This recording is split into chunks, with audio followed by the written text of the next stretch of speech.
Вас вітае служба інфармацыі тэлерадыёкампаніі «Гомель». У студыі працуе Юлія Масціч. Глядзіце ў гэтым выпуску. Курс на развіццё і пераемнасць. На пасаду старшыні Петрыкаўскага райвыканкама ўзгоднены Яўген Шкробат. Медыцына будучыні ў Гомелі стартаваў 10-ы палескі ўралагічны форум. Памяці Марыі Гарачук. На фасадзе медкаледжа ствараюць мурал, прысвечаны легендарнаму фельчару. А зараз аб гэтым і іншым больш падрабязна. Курс на развіццё і пераемнасць. У Петрыкаўскім раёне новы кіраўнік райвыканкама. Яго кандыдатуру, узгодненую Александром Лукашенко падчас кадравага дня, мясцоваму актыву прадставіў губернатар Іван Крупко. Кіраўнік вобласці падкрэсліў, Петрыкаўшчына дэманструе добрую дынаміку, але расслабляцца нельга. У раёне яшчэ хапае вострых пытанняў, якія патрабуюць неадкладных рашэнняў. Якія задачы пастаўлены перад новым кіраўніком і з якім настроем ён пачынае выконваць свае паўнамоцтвы, ведаюць нашы карэспандэнты.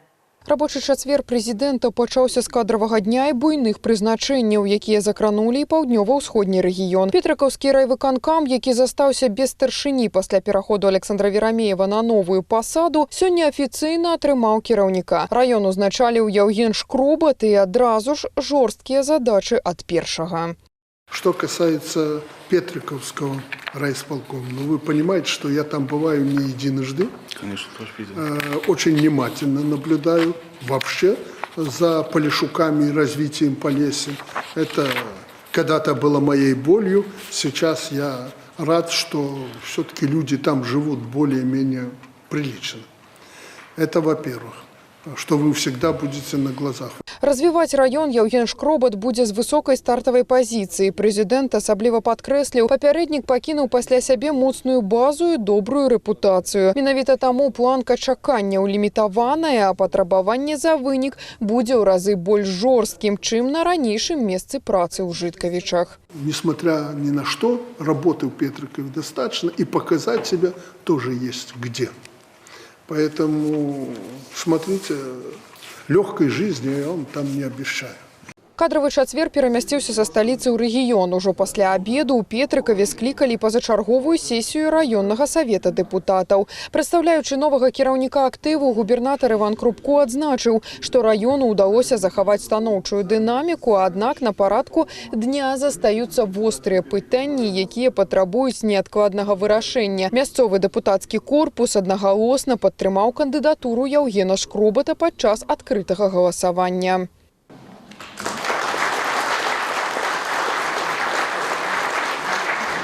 Галоўны іспыт для новага старшыні – аграрны сектар. Узгадняючы назначэнне мясцовых кіраўнікоў, прэзідэнт асобна спыніўся на пытанні ўзбуйнення АПК. Александр Лукашенко перасцярог кіраўнікоў раёнаў ад бяздумнага аб'яднання гаспадарак. Механічнае далучэнне адстаючых прадпрыемстваў да перадавых не панацэя. Да гэтага пытання на петрыкаўскай зямлі падыдуць адказна і з галавой. Мы понимаем, как работать на земле. Мы выходцы из сельского хозяйства, поэтому активно будет работать отрасль как мелиорации, культура земледелия. Также будут дорожные службы. И полностью весь регион будет подтянут на наведение порядка на каждом клочке земли. Каждый гектар, каждая сотка земли будет задействована. На сегодняшний день уже идет процесс реорганизации. Это процесс продажи акций Челющевичей. Челющевичам продаются новоселки. Получается, по новоселкам на 26-й год стоит задача завершить данную процедуру, на 27-й год. Также это все прописано протокольно. У нас предприятие Курицичи также войдет в состав Челющевич под Беларусь-Калий. Зрэшты, у планах новага старшыні далёка не толькі аграрны сектар. Галоўны арыенцір – камфорт мясцовых жыхароў усюды і ва ўсім. Ад якасці дарог да сацыяльнай інфраструктуры. Мы вырашылі прагуляцца па вулачках Петрыкава і спыталі ў людзей, якіх перамен і абнаўленняў яны чакаюць ад новага кіраўніцтва раёна. Хотелось бы для детей каких-то игровых, чтобы были. Потому что детей сильно сводить некуда, чисто игровые площадки, садик, вот, а так. Хотелось бы, наверное, разнообразие каких-то магазинов. Торговый центр. Сейчас, в принципе, все хорошо. В городе чисто, красиво, аккуратно. Поэтому что даже добавить, не знаю. На мой взгляд, в Петрикове не хватает хорошей инфраструктуры. чтобы был общественный транспорт, чтобы были автобусы, которые ездят постоянно. С учетом того, насколько небольшие узкие здесь дороги и улицы, ну, тяжело, мне кажется, добавить озеленение кое-где. Вот. Но в целом, мне кажется, достаточно много и так всего, что уже есть. Запыты людей і даручэнні прэзідэнта сфарміравалі дакладную дарожную карту для абноўленай вертыкалі Петрыкава. Крэдыт даверу новаму кіраўніку выдадзены сур'ёзны, але і часу на разварушванне няма. Вынік патрэбен тут і цяпер. Ці справяцца на месцах з жорсткімі патрабаваннямі першага, пакажа час. І, вядома, ўзровень камфорту ў жыцці кожнага жыхара раёна. Тацяна Піменёнкава, Ігор Марэшченка, тэлерадыёкампанія «Гомель». Штучны інтэлект на службе ў гомельскіх урачоў. У медыцынскім універсітэце стартаваў 10-ы палескі ўралагічны форум. Профільныя спецыялісты з Беларусі і замежжа з'ехаліся ў Гомель, каб абмеркаваць галоўныя выклікі ў сваёй сферы і новыя метады лячэння. Якія праблемы сёння больш за ўсё турбуюць спецыялістаў уролагаў і як нейрасеткі дапамагаюць беспамылкова знаходзіць схаваныя паталогіі, высвятляла Тацяна Піменёнкава. Ва ўралогіі Руслан Кабаяў больш за 20 гадоў. Сёння ён узначальвае профільнае аддзяленне Гомельскай абласной клінічнай бальніцы. Урач перакананы, сучасная ўралогія – гэта бесперапыннае ўкараненне малаінвазіўных тэхналогій. Аперацыі без разрэзаў сталі стандартам, але за тэхналагічным прагрэсам заўсёды хаваюцца новыя медыцынскія выклікі. Вырашаць такія спецыфічныя праблемы ў адзіночку немагчыма. Патрэбны пастаянны кансіліум, менавіта прафесійны дыялог і становіцца галоўным на пляцоўках палескага ўралагічнага форуму. Львиная доля наших пациентов – это пациенты областного уровня, то есть это Гомельский район, Гомельская область. Поэтому весьма важно оказывать квалифицированную помощь этим пациентам. Но для того, чтобы помощь была квалифицированная, то есть нужна обеспеченность правильная во всяком случае. И, конечно же, кадры. Поэтому вот такие встречи, они в какой-то степени и готовят молодых коллег, чтобы они видели, слышали, что происходит, пробовали руками. Да, вот, как видите, тоже есть представители различных фирм, которые демонстрируют свою продукцию, допустим, это эндоскопические инструменты, чтобы пришел молодой специалист, мог хотя бы руками потрогать, посмотреть, что это и как этим работать. Парадак дня юбілейнага форуму даволі абшырны. Практыкі абмяркоўваюць дзясяткі тэм ад ювелірных органазахавальных аперацый да лічбавай рэвалюцыі ў медыцыне. Галоўны хіт кулуарных дыскусій – штучны інтэлект. Нейрасеткі імкліва заходзяць у аперацыйны, а ва ўралогіі разумныя алгарытмы сталі галоўнай зброяй у ранняй дыягностыцы онкалагічных захворванняў. Самое замечательное то, что каждый специалист мало того, что занимается лечебной работой, но еще и может проанализировать свой труд, проанализировать результаты своих оперативных вмешательств и поделиться. Ведь бесспорно не бывает даже хирургии без осложнений. Они тоже когда-то бывают. Но вот почему они развиваются, анализ этих осложнений и как правильно бороться, как профилактировать эти осложнения. И вот как раз у нас есть возможность поделиться своими результатами. За 10 гадоў палескі форум змяніўся. Тое, што пачыналася як лакальны сход урачоў, сёння ператварылася ў маштабны міжнародны кангрэс. Пры гэтым спецыялісты ўпэўненыя, варыцца ва ўласным соку нельга. Да вялікай навукі трэба падключаць студэнтаў. Менавіта таму ў планах вылучыць асобныя спецыялізаваныя секцыі для будучых медыкаў. Вопросов очень много. Урология развивается, внедряется лапароскопия, внедряется роботическая хирургия. Об этом надо говорить, об этом надо рассказывать, но нельзя забывать и о старых добрых методах диагностики и лечения, без которых, в общем-то, урология невозможна сегодня. Абмен вопытам, гарачыя дыскусіі і прэзентацыі перадавых тэхналогій працягнуцца. Палескі ўралагічны форум разлічаны на 2 дні плённай працы. Галоўная мэта нязменная – укараніць навінкі ў рэальную практыку бальніц, каб ратаваць жыцці пацыентаў. Тацяна Піменёнкава, Александр Швыдакоў, тэлерадыёкампанія «Гомель».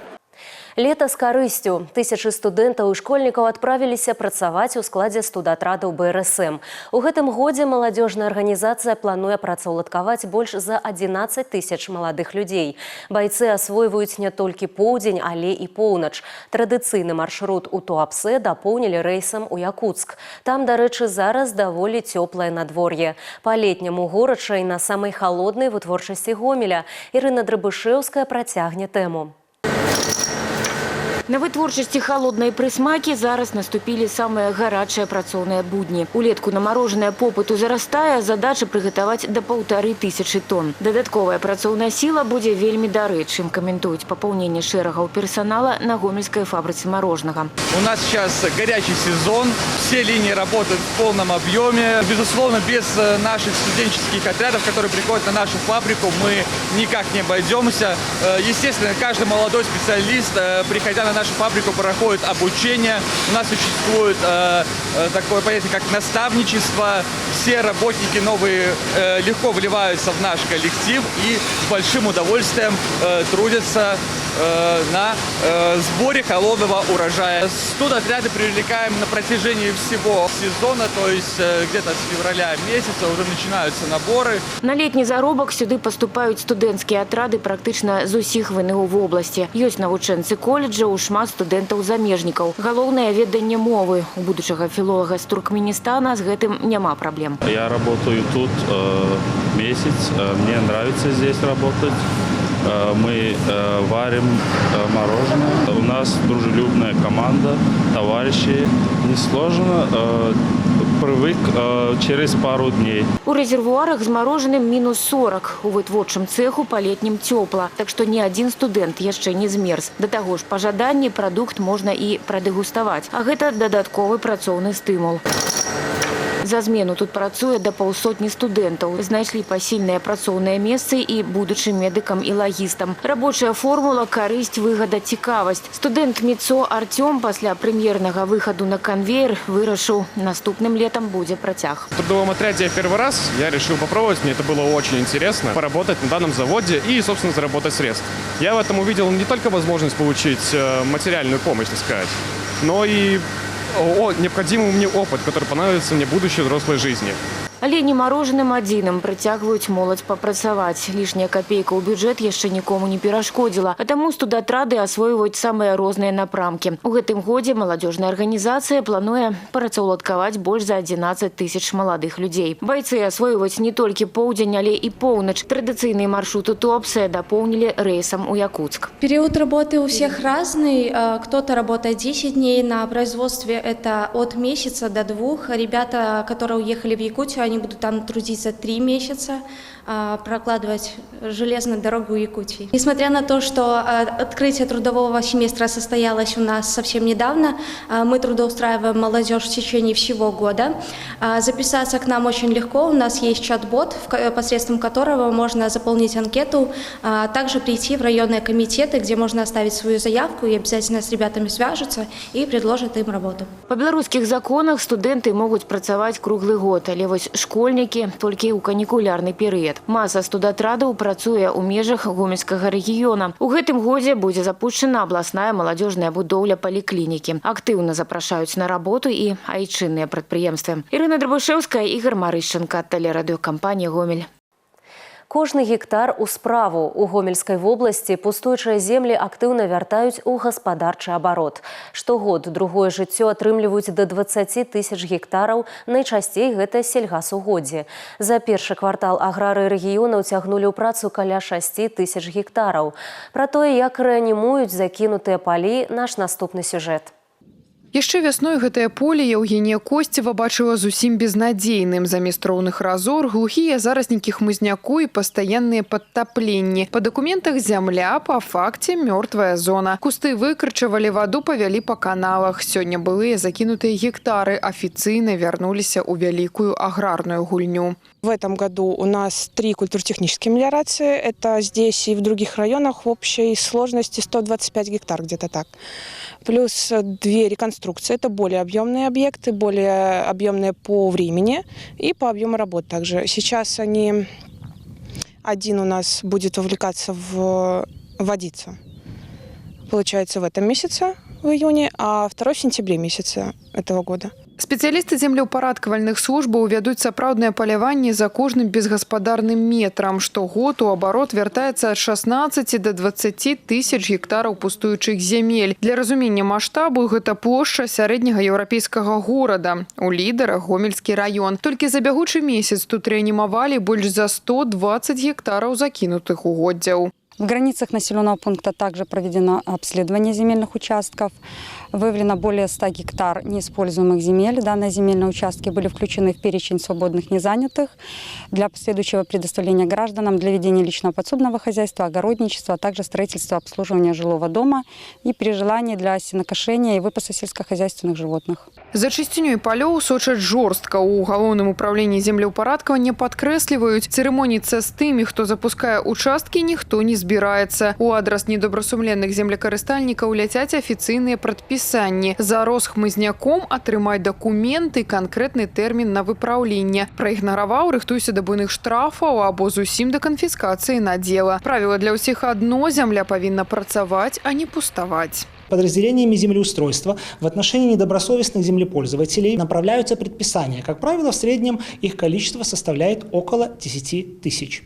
Также землепользователи, которые не в полной мере выполняют свои обязанности в отношении предоставленных земельных участков, привлекаются к административной ответственности. В среднем в течение года подразделениями землеустройства начинается около 600 административных процессов. Дарэчы, закон не дзеліць землекарыстальнікаў на буйны бізнес і звычайных грамадзян. Патрабаванні аднолькавыя і з прадпрыемстваў, і з прыватнікаў. Адна з галоўных памылак уладальнікаў сотак упэўнены, што будавацца можна дзесяцігоддзямі, але закон суровы. Узяў участак пад дом, абавязаны пачаць засваенне на працягу года пасля рэгістрацыі. Такое маштабнае навядзенне парадку на Гомельшчыне даказвае, кожны метр у рэгіёне павінен прыносіць карысць. Тацяна Піменёнкава, Александр Швыдакоў, Ігор Марышченко, тэлерадыёкампанія «Гомель». Яна прайшла вайну ад першага да апошняга дня, выратавала больш за 1500 жыццяў і распісалася на Рэйхстагу. У Гомелі ствараюць мурал, прысвечаны легендарнаму ваеннаму фельчару Марыі Гарачук. Ён упрыгожыць фасад медыцынскага каледжа. Палатно падзелена на две важныя сэнсавыя часткі. З аднаго боку партрэт легендарнай выпускніцы, з другога зборны вобраз фронтавога медыка як сімвал бясконцай міласэрнасці і самаахвярнасці. Мария Афанасьевна Гарачук закончила наш колледж в 1941 году. Одной из первых она пошла на войну, она работала военным фельдшером, она выносила с поля боя раненых. За все время войны, да, с 1941 по 1943 год, она вынесла 146 раненых бойцов, более 1600 спасла, ну, вместе с другими медиками, и 35 раз давала кровь как донор. Одна из 6 медиков, которые награждены в Беларуси медалью Флоренс Найтингейл. И она одна из 2, которая из Гомельской области. Вот. Поэтому в год белорусской женщины мы решили, что это будет очень знаково. Манументальное графіці на фасаде – вынік творчага конкурсу. Ідэя перанесці неверагодны лёс Марыі Гарачук належыць маладой гамяльчанцы, якая паспяхова абараніла свой проект перад строгім журы. Мне кажется, что о таком человеке в Гомеле должны знать. И такого человека действительно стоит запечатлеть вот в виде мурала, особенно на нашем медицинском колледже. Усе работы на объекте завершаць до Дня незалежности. Урачыстае адкрыццё мурала запланавана на 2 ліпеня. Сапраўдная прынцэса прыгажосці. 9гадовая гамяльчанка Ганна Дудкіна заваявала тытул першай віцэ-міс у прэстыжным конкурсе «Сусветная мадэль», які прайшоў у Маскве. За званне найлепшых змагаліся каля 150 удзельнікаў з розных краін. Ацэньвалі выступленне канкурсантак вядомыя прадстаўнікі шоу-бізнесу, папулярныя блогеры і прафесійныя арганізатары конкурсаў прыгажосці.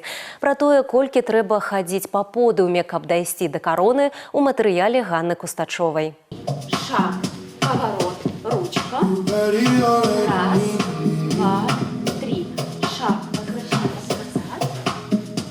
Доўгія валасы, выразны погляд, грацыя і прыгажосць. Менавіта гэтым 9гадовая Ганна Дудкіна пакарае журы конкурсаў прыгажосці. Усё пачалося ў 2023 годзе, калі дзяўчынка натхнённа глядзела конкурс «Міс Беларусь» і ўяўляла сябе на месцы канкурсантак. Яе шлях да кароны пачаўся з мадэльнай школы, у якой Аня займаецца больш за 3 гады. Заняткі праходзяць раз на тыдзень па некалькі гадзін. І як адзначаюць педагогі, каб выгадаваць тытулованую мадэль, трэба упартасць, а галоўнае жаданне. Все думают, что модельная школа – это вот просто моделинг. На самом деле модельная школа – это всестороннее развитие ребенка, это и английский язык, и дефиле, и актерское мастерство, разные совершенно элементы учебы.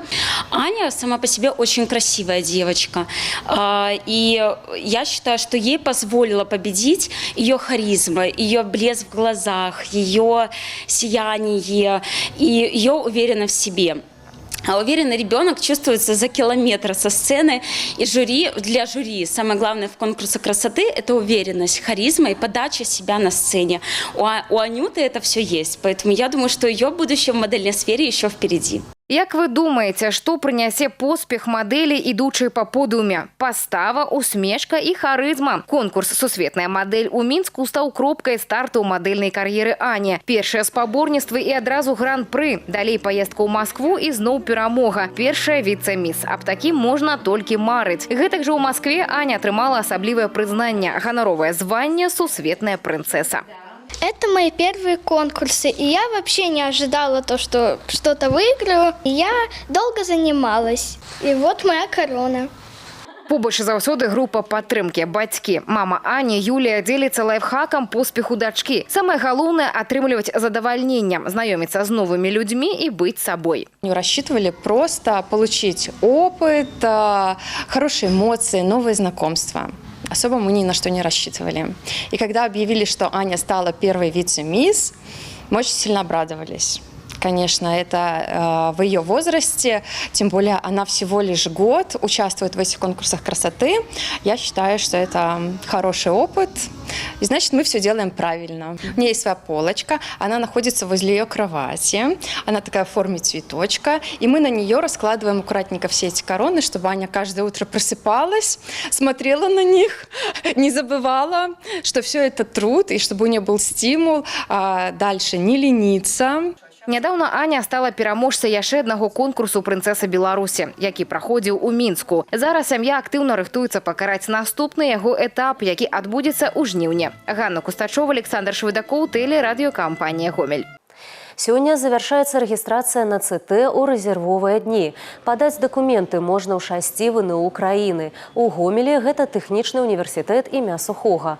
Пры сабе неабходна мець документ, які пацвярджае асобу або яго копію, а таксама документы, якія пацвярджаюць уважлівасць прычыны пропуску ЦТ у асноўныя дні. Выпрабаванні пройдуць 18, 20 і 22 чэрвеня. Гэтыя і іншыя навіны вы можете знайсці ў нашым тэлеграм-канале, а таксама на сайце ў інтэрнэце па адрасе tvr.gomel.by. На гэтым выпуск завершаны. У студыі для вас працавала Юлія Мастіч. Усяго добрага і да сустрэчы ў эфіры.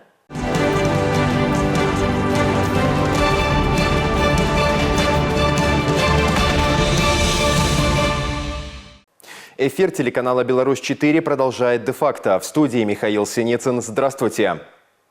В Гомеле судебные эксперты помогли восстановить целостность расписки, чтобы взыскать долг с недобросовестного заемщика. Впервые гомельчанин взял деньги в долг у своего знакомого в ноябре 2020 года. Чтобы подтвердить серьезность намерений вернуть в оговоренный срок всю сумму, составил расписку. В последующем он не единожды обращался за финансовой помощью к своему товарищу.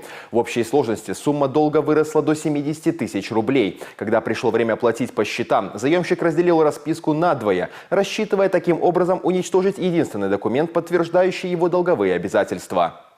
Согласно заключению эксперта, следы разделения на расписке являются разрезами и образованы в результате воздействия ножниц.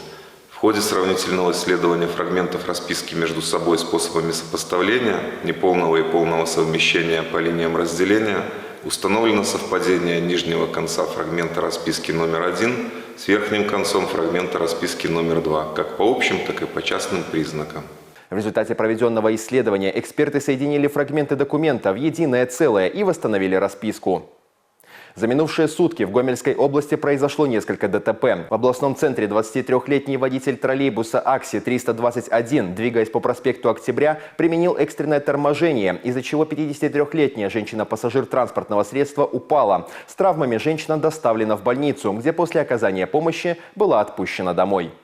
Еще одно ДТП произошло в Гомельском районе. 63-летняя женщина-водитель автомобиля «Джили», двигаясь на втором километре автодороги Н-18-334, подъезд к деревне Телеши от автодороги М5, по предварительной информации не справилась с управлением, съехала в кювет и опрокинулась. С травмами водитель доставлена в больницу, где после оказания помощи была отпущена. На этом выпуск завершен. Оставайтесь с нами и берегите себя. Я, Михаил Синицын, благодарю вас за внимание.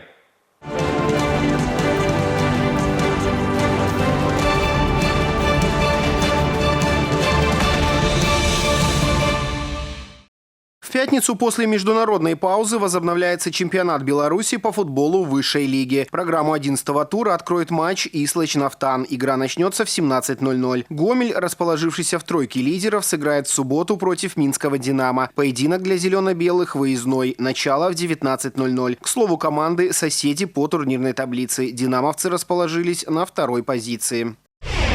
Роман Крикуненко пополнил состав «Металлурга». В прошлом сезоне нападающий выступал за 3 команды ВХЛ. Начинал год в Рязани, продолжил в ЦСКА ВВС, а завершил в Пермском «Молоте». Всего сыграл в 46 матчах и набрал 18 очков при показателе полезности +5.